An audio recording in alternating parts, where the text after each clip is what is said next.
መጋቢት 1 ቀን መተማ ላይ ቆስለው መጋቢት 2 ያረፉት አፄ ዮሐንስ ገድላቸውን እናስቀድምና ስላረፉበት የመተማ ዘመቻ ቆየት ብለን እንነግራችኋለን።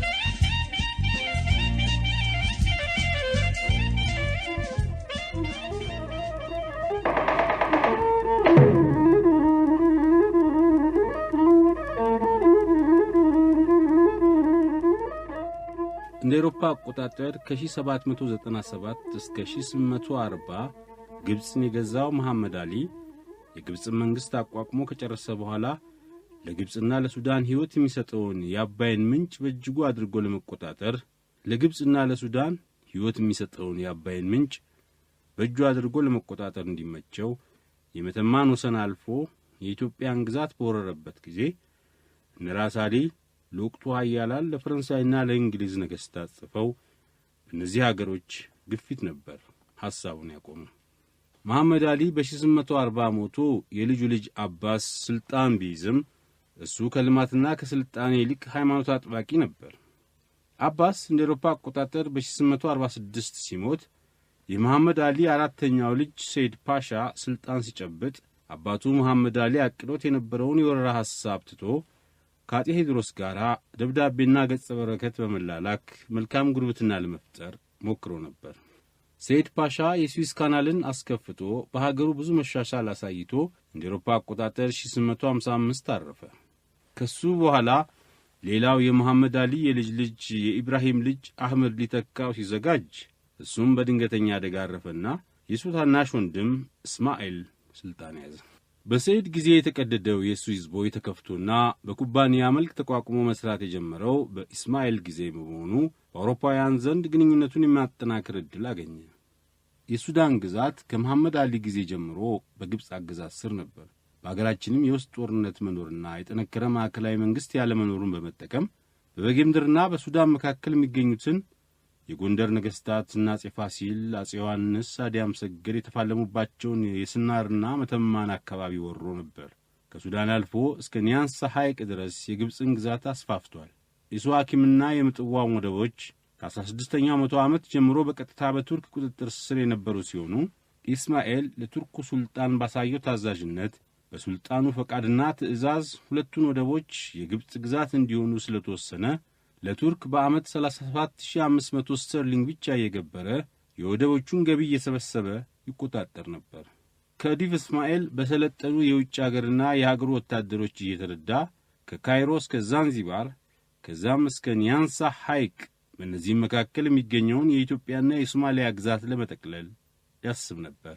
በከዲፍ እስማኤል ትእዛዝ የግብጽ ጦር በ1863 ዓ.ም ምጥዋ ከገባ በኋላ እየወጣ በጎስን ሐባብንና መንሳን በ1864 ዓ.ም ወረረ። ቀጥሎ ከምጥዋና ከአስመራ መንገድ መካከል የሚገኘውን ጊንዳን በ1865 ያዘ። በሌላ በኩልም የግብጽ ጦር በሱዳን በኩል በ1864 ዓ.ም የመተማን ወሰን አልፎ በቋራና በደንቢያ ግዛት ገባ። የእስማኤል መንግሥት እንዲህ በኢትዮጵያ ላይ ወረራ ሲፈጽም አውሮፓውያን ደጋፊዎቹ የግብጽ ሱልጣን ከዲፍ እስማኤል ነጻ ሰውና የአውሮፓን ሥልጣን አክባሪ ነው፣ በያዘው አገር ለሚገኙት ካቶሊኮችና ለባላገሩ ነጻነትና ትክክለኛ ፍርድ ሰጥቶ በደንብና በሕግ ያስተዳድራቸዋል፣ ዮሐንስ ግን የካቶሊኮችና የሥልጣኔ ጠላት ናቸው እያሉ አበረታቱት።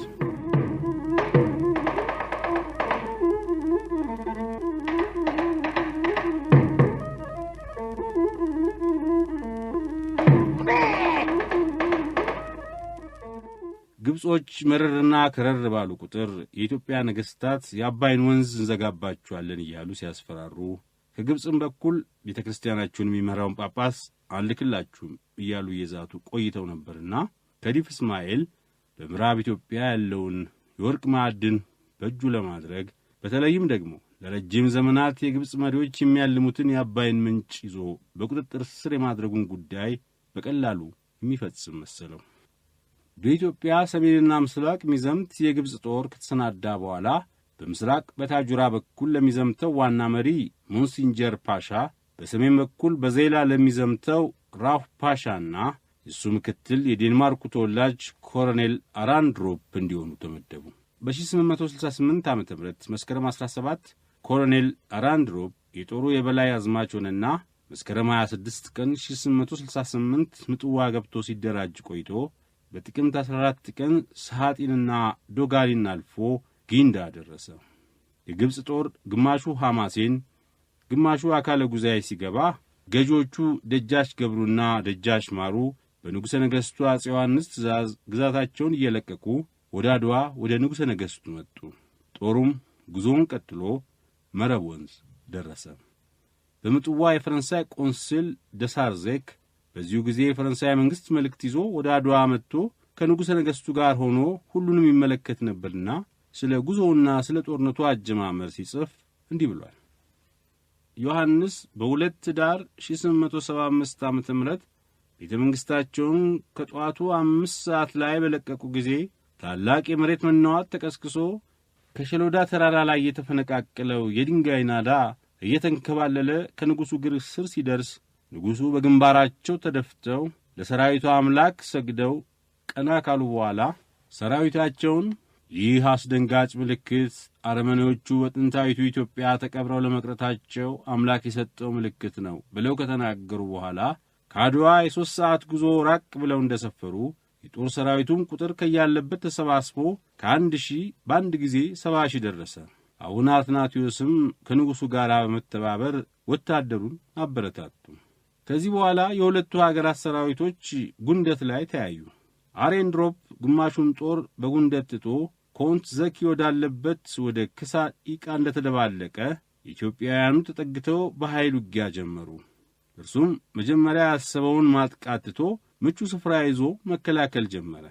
ነገር ግን በኢትዮጵያውያኑ በነሻለቃ ሉላ፣ በነደጃች አጎስ፣ በነደጃች ተሰማ የሚመራው ጦር ወታደሩን ስለፈጁት ካለበት ስፍራ ለቆ ወደ ጉዳ ጉዲ ሸለቆ ተዛውሮ የ1 ሰዓት ጦርነት እንደተደረገ ግብጾቹ ሙሉ በሙሉ ተሸነፉ።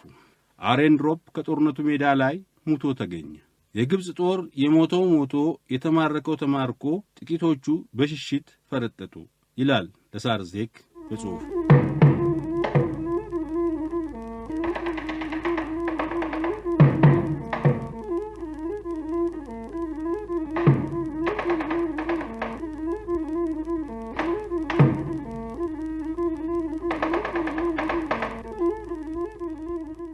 የመጀመሪያው የጉንደት ጦርነት በኢትዮጵያ አሸናፊነት እንደተፈጸመ አፄ ዮሐንስ በድል አድራጊነታቸው በመጠቀም ወደ ቦጎስና ምጽዋ አልተጓዙ።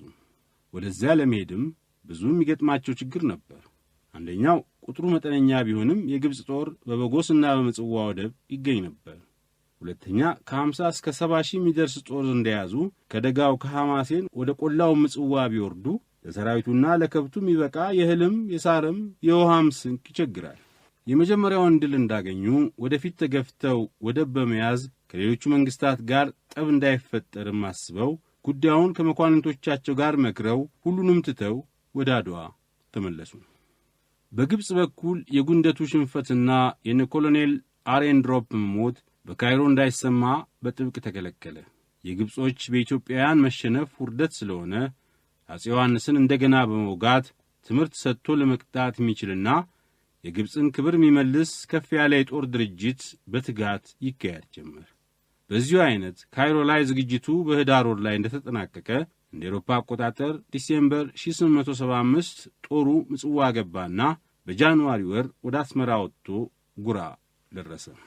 አፄ ዮሐንስ ቢጠሩ ለማይሰሙት የእንግሊዝና የፈረንሳይ መሪዎች እዩልኝ ፍረዱኝ እያሉ ሲጻጻፉ የግብጽ ጦር መሪ ራቲብ ፓሻ በጉራ ምሽጉን እየሠራ መድፍና ሮኬት ጠምዶ ይጠባበቅ ጀመር።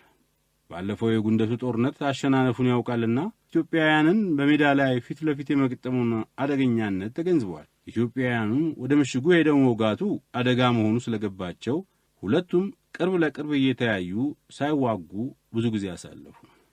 በመጨረሻ ግን የጦርነቱ ጊዜ መራዘም ለሁለቱም ወገን ተዋጊዎች በስንቅና በውሃ ረገድ ብዙ ጉዳት የሚያስከትል መሆኑ ተሰማቸው። በማጆር ሐሰን ጉትጎታ የግብጽ ጦር ከምሽጉ ወጣ እንዲል ሲደረግ የአፄ ዮሐንስም ጦር ከሰፈረበት ቦታ ተንቀሳቀሰ።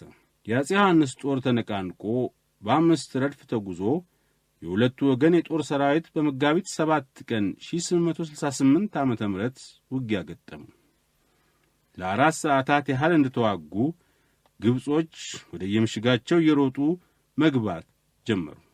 የኢትዮጵያ ወታደር ግን እስከ ምሽጉ ድረስ እየተከታተለ ብዙውን የግብጽ ወታደር ፈጀ። ምሽግ የገቡትም መልፍ እየተኮሱ ብዙ ኢትዮጵያውያንን ፈጅተዋል። በሜዳ የሰፈረው የግብጽ ጦር ቢሸነፍም በምሽግ ያለው ወታደር 2 ቀን ድረስ ሊደመሰስ አልቻለም ነበር። በዚህ በሁለተኛው ጦርነት መሸነፍ ሳቢያ ከካይሮ እስከ ዛንዚባር ወይም ከሜዲትራኒያን ባህር እስከ ህንድ ውቅያኖስ ሊዘረጋ ታስቦ የነበረው ሰፊው የግብጽና የመሪው የእስማኤል የቄሳር ግዛት የምኞት ዓላማ ከሸፈ። ከውጊያው በኋላ ልዑል ሐሰንና ዋና አዝማች ራቲቭ ፓሻ ጥፋቱ ያንተ ነው፣ የለም ያንተ ነው በመባባል ከተጨቃጨቁ በኋላ ራቲቭ ሳይወድ በግዱ ሁኔታውን ለግብጹ መሪ ለኢስማኤል በቴሌግራም አሳወቀ። ከብዙ ባጭሩ እንዲህ ብሎ በመጋቢት 6 ቀን 1876 የጠላት ጦር ወደ ቀይ ኮር መጓዙን እንደሰማሁ ጀነራል ሎሪንግና ኮሎኔል ዳይነት አደገኛ መሆኑን አጣርቼ ብነግራቸውም እምቢ ብለው ስለተወቱ አንደኛ ከእነርሱ ጋር በስምምነት እንድሠራ ከበላይ ትእዛዝ ስለተቀበልኩ፣ ሁለተኛ ጊዜው ስላጠረ እሺ ብዬ በማግስቱ ከምሽግ ወጥተን ስንጓዝ ንጉሡ ዮሐንስ በተመለከተን ጊዜ ወደ ቀይ ኮር መጓዙን ትቶ 250,000 ጦሩን እንደያዘ ወደ እኛ ቀልበስ ብሎ ገጠምንና የኛዎቹ በጀግንነት የጠላትን ጦር ገጥመው ታላቅ እልቂት ሆኖ ወደ ኋላ እንዲያፈገፍግ አደረጉት። ግሩም የሆነ የጨበጣ ጦርነት ነበር። ልዑል ሐሰን ራሱ በእጁ የጠላትን ብዙ ወታደሮች ገሏል። ቢሆንም ከኛ ወገን የ7 ባታሊዮን ጦር ፈርሶ 19 መድፎች ተማርኮብናል። ጀንበር ወደ መጥለቅ ስታዘነብል ወደ ምሽጋችን ገባን። በዚህ ሰፊ ራፖር እንደዘረዘርኩት ቅድሚያውን የዚህ ጦርነት መሸነፍ የደረሰው በጀነራልና በኢታማጆር መሆኑን በግልጽ አመለክታለሁ።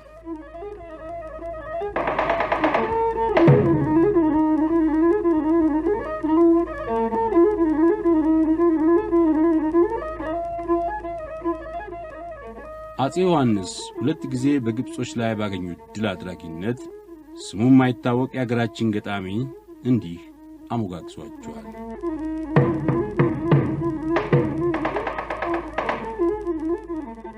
ከላይ የወረደው ከጽዮን መቅደስ በአባቱ ሚካኤል በእናቱ ስላስ አጨደው ከመረው ያን ያዛብ ገብስ አሊሙ ነፍጠኛ አጤ ዮሐንስ።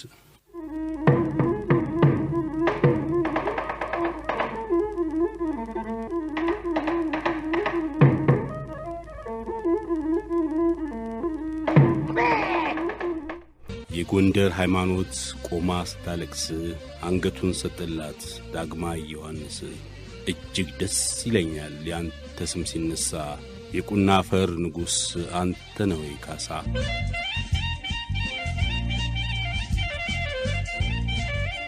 አጼ ዮሐንስ ወደ መተማ ለመዝመት ከመሄዳቸው በፊት ቀደም ብሎ በሳሮሃ ንጉሥ ተክለ ሃይማኖትን ላሸነፈው ለአሚር አቡ አንጋ ደብዳቤ ጽፈው ነበር።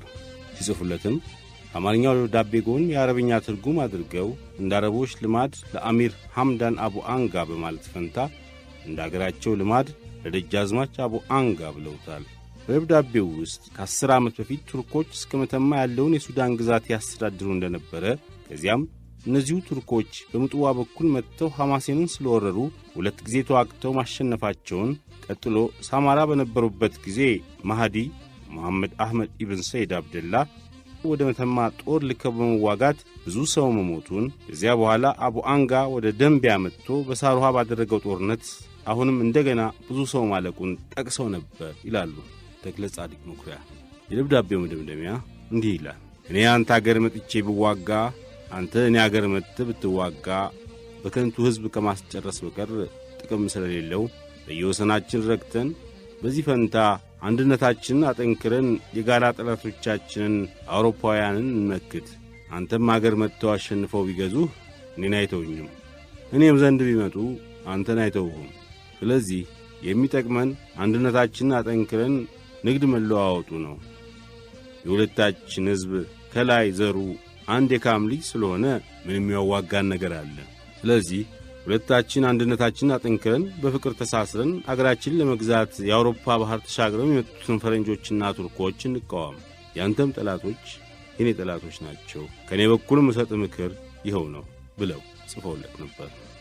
ይህን ደብዳቤ የጻፉለት ታኅሳስ 17 ቀን 1881 ዓ.ም በዳሞት ሆነው በዚያውም ከንጉሥ ምኒልክ ጋር በራስ ዳርጌ አማካይነት በሚጻጻፉበት ወቅት ነበር። ለዋናው የሱዳን መሪና ለኩያቸው ለከሊፋ አብዱላሂ አልታሺ ኢብን መሐመድ በመጻፍ ፈንታ ራሳቸውን ዝቅ አድርገው ለሱዳን ምስራቃዊ ክፍል ወይም ለገዳሪፍ አስተዳዳሪ መጻፋቸው ለምን እንደሆነ አይገባም። ሐምዳን አቡ አንጋ ይህ የአፄ ዮሐንስ ደብዳቤ ከትሕትናና የዝምድና ሐሳብ ይልቅ ከፍርሃት የመነጨ አድርጎ ቈጠረው። ለጻፉለት የእርቅና የሰላም ደብዳቤ አቡ አንጋ ካለቃው ከአሚር አብዱላሂ ጋር ተመካክሮ የመለሰላቸው እኛን ለመውጋት ኃይልና ድፍረት ካገኘህ ግጠመን፣ እስካሁንም ያቆየህ ፍርሃትህ ነው እንጂ ቢቻልህ እኛን ለመውጋት አታመነታም ነበር።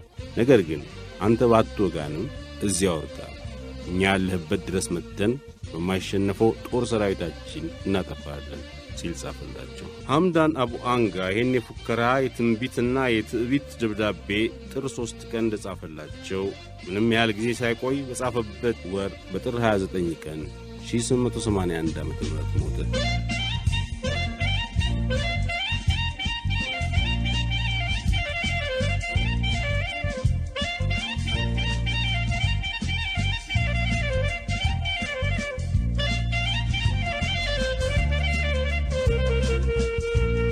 አፄ ዮሐንስ ሰራዊታቸውን እንዳስከተሉ በመኳንንቶቻቸው ታጅበው ሲሄዱ ከጦሩ ብዛት የተነሣ የምድሩ ትቢያ እንደ ደመና ሆኖ ፀሐይን እንደ ከልላት፣ ንጉሠ ነገሥቱም የካቲት ወር ሲያልቅ ወደ መተማ አካባቢ በደረሱ ጊዜ መጣው ታጠቅ፣ እንደ ሌባ በድንገት መጣብኝ እንዳትለኝ ብለው ለዘኪ መላካቸውን ታሪክ ጸሐፊዎች ጽፈዋል።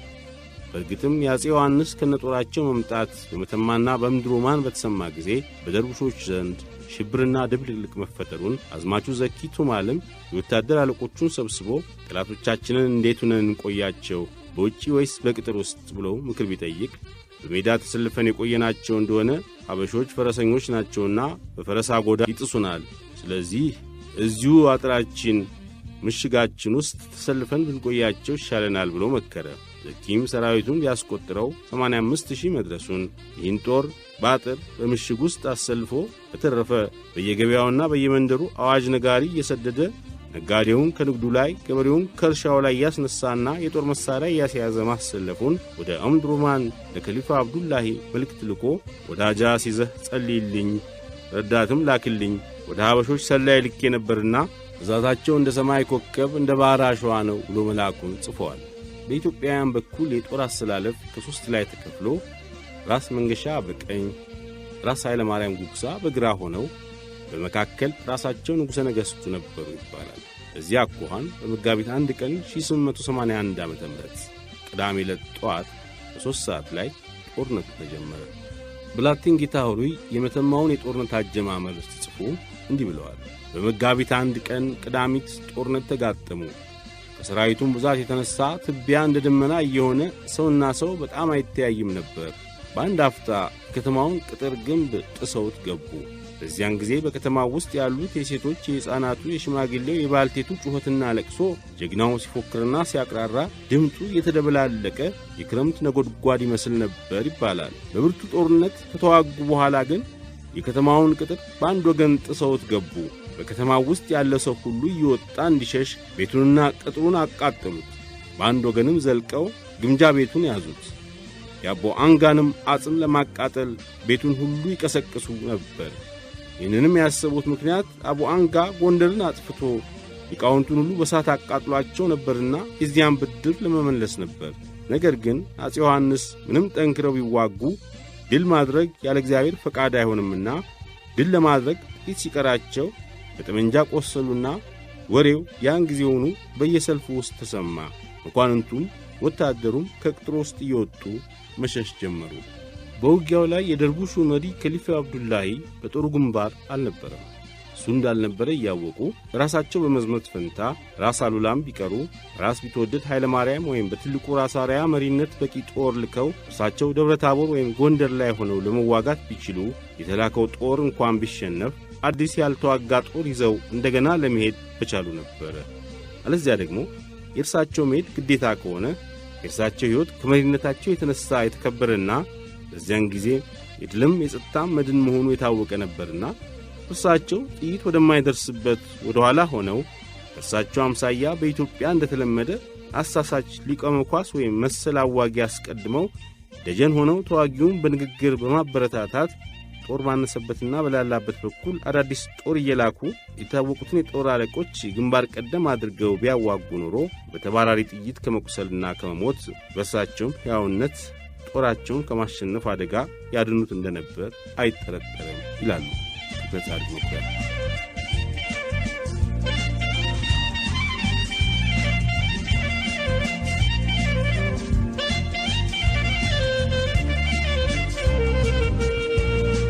ቴዎባልድ የሚባለው የውጭ አገር ጸሐፊ በበኩሉ ዘመሃዲያ በሚባለው መጽሐፉ የዚህን የመተማን ጦርነት ሁኔታ ባተተበት ምዕራፍ ላይ ዘኪቱ መሃል የአበሾቹ የጦር ኃይል በጣም ከፍተኛ መሆኑን በመገንዘብ ያተኮረው ከመከላከል ላይ ብቻ ነበር። ስለዚህም ጥልቀት ያለው ጉድጓድና ዘሪባ የሚባለው ምሽግ ከፊትና ከኋላ እንዲሠራ አድርጎ በዚህ ሁኔታ ጥቃት እንኳን ቢደርስ ተከላካዩ ኃይል በዚያው ረግቶ እንዲከላከል አድርጎ ከአንደኛው ወደ ሁለተኛው ዘሪባ ወይም ምሽግም ለመዛወር እንደሚችል አስቦ በደንብ አሰርቶት ነበር። 5 ሰዓት ያህል እንደተዋጉ የመጀመሪያውን ዘሪባ ሰብረው በመግባት የጥይት መዓት በጠላቶቻቸው ላይ በማውረድ ያላንዳች ችግር ያገኙትን ሁሉ መፍጀት ጀመሩ። ከዚህ በኋላ ቁጥራቸው ያነሰውና የተረፉት ማህዲስቶች ወደ ሁለተኛው ምሽግ ተመልሰው ሕይወታቸውን ለማትረፍ በሚከላከሉበት ጊዜ አበሾችም ለድል አድራጊነት በቀረቡበት ሰዓት አንዲት የተተኮሰች ጥይት ንጉሡን መታ አለቻቸው። የዚህም ወሬ በአበሾች ተዋጊዎች ዘንድ ሲደርስ ልባቸውና መንፈሳቸው ተሸብሮ የቻሉትን ምርኮ እንደያዙ ሽሽት ጀመሩ። ይህን ሁኔታ የተመለከቱት ማህዲስቶች ምናልባት በሚቀጥለው ቀን ተመልሰው አበሾች ይወጉናል የሚል ስጋት አድሮባቸው ሳለ የንጉሡ መሞት በምሽት እንደተሰማና ጦሩ መበታተኑን ሲመለከቱ ወደፊት ገስግሰው በመድረስ ከንጉሡ የቅርብ ወታደሮች ጋር አትባራ ወንዝ ዳር ከተዋጉ በኋላ ብዙ ዕቃና የንጉሡን ሬሳ ማርከው ራሳቸውን ቆርጠው ለድል አድራጊነታቸው ማብሰሪያ ወደ ኦምዱርማን ላኩት። አስጊውና በጣም ኃይለኛ የነበረው የአበሻ ጦርነት በዚህ አይነት አክትሞ ከዚያ ሰዓት ቀጥሎ አጨቃጫቂው የዙፋን የወራሽነቱን ውዝግብ በአበሾች መካከል ቀጠለ ሲል ደምድሟል።